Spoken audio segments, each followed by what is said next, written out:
In this video, you'll learn how to remove the hover effect in Webflow. By the end of this tutorial, you will be able to effectively eliminate any hover interactions from your design elements. Begin by navigating to the Webflow site where your project is located. Open your browser and enter the URL for your specific Webflow project.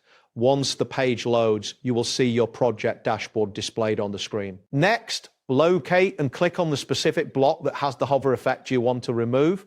This block could be a button, image, or any other element that triggers a hover interaction. After selecting the block, ensure that it is highlighted to confirm your selection. After that, look for the Interactions panel. This is usually found in the right sidebar of the interface. Click on the Interactions tab, which will display the interactions associated with the selected element. You should see a list of interactions that are currently applied. Once this appears, identify the hover effect from the list of interactions. Hover effects are typically labeled with terms like hover and mouse enter. Click on the hover interaction to select it, which will reveal more options. Now, look for the option to delete the interaction. You will find a delete button, often represented by a trash can icon. Click on delete to remove the hover effect from the selected block.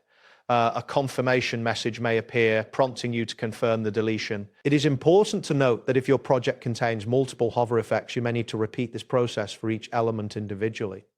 Additionally, keep in mind that removing hover effects may alter the user experience, so ensure that this change aligns with your design goals. That wraps up today's guide. Thanks for watching, and catch you in the next tutorial.